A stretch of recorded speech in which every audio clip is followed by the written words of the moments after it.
we now come to the last episode in Ahsoka's arc, Together Again. Now, I don't know quite what to make of this episode. I really enjoyed it more than the last one, but there still wasn't much going on. It felt like more of the same of what we got in the previous episode. There wasn't much happening, and what was happening wasn't very interesting. So what happens? Ahsoka devises a plan to get everyone out free, and that includes sending Rafa and Trace to go off and get some spice for the pikes, while Ahsoka escapes and tries to cause some damage.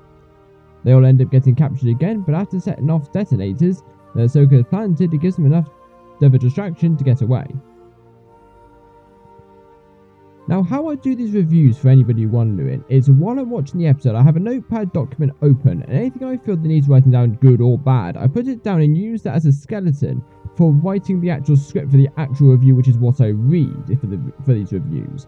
But this episode and the last episode, there wasn't much documentation, and I judge a lot of what I'm watching and how good it is based on how much I write. And this episode has got significantly less because nothing really was happening. Now, the reason I like this episode more than the previous one was there's actually some things in this episode that I actually thought meant something and had an impact to the story and the future episodes. As well as, however, the vast majority of it was just the same with the trio trying to escape from the pikes, and that was a bit boring. But the main thing though I liked in this episode was the transition between Ahsoka's arc and the Siege of Mandalore. Mainly just because it was done slowly with a lot of detail, and it wasn't the case of we saw the Mandalorians in the last episode and then they show up at the end of this episode with Bo-Katan, which, I have to make the point, looks exactly the same as the Clone Wars original series, which is a nice touch and it's nice to see. But then asked Ahsoka to join right at the end of this episode with no indication in the middle of between the two that what's actually going on. Now, obviously we know what's going on because we've read things and we know what's going on, but as far as the story is concerned, it would have needed a little bit of like detail in between to know what's going on and what's happening, and that's exactly what they've done.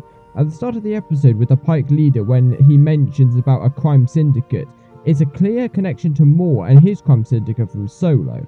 And then you see Maul talking to the Pike leader about the spice in the middle of the episode with Ahsoka listening, so she knows a bit of context about what's going on. It's a nice touch that transitions the arcs and so they run smoothly. I've also seen a lot of hate towards Rafa and Trace's characters, and I don't personally see where it's coming from because I see them as being an integral part of Ahsoka's journey in this arc.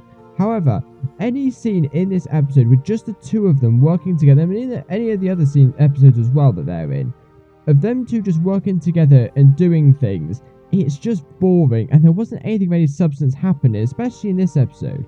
It was just like a compilation of them getting their backsides kicked by everybody else. Now, aside from that, there isn't much else I can say about this episode because there's nothing really that happens. You know, if it added a bit more of like Mandalore with Maul and that, and maybe Maul noticing Ahsoka a bit, but not saying anything because of her being a Jedi or whatnot. I don't know. Or maybe a bit of like a mention with the Pike leader when he's about to execute Ahsoka, him saying, "Oh, your dead body would be a great fit for my master to see." Something like that would have been nice to add in, but there's just not an awful lot that happens. And I don't know whether it's the fact that they can't do much with where they are, but it's just the same thing over and over and over again, you know, and it just gets boring. This is the sort of episode that I thought, you know, the last episode, there wasn't a lot going on, but I could accept it for an episode just on its own. Yes, it wasn't very good, but it was its own episode. But this episode, it just felt like a repeat of the last one. You know, they only had the last 5 minutes of actually showing them escaping off of the Pike's homeworld. So that was sort of rushed as well. The stuff that I want to see in these episodes is not there, and if it is there, it's not explored in depth enough. So anyway, however much I didn't necessarily like this episode, I do look forward to seeing what the next episode brings in the start of the Siege of Mandalore arc.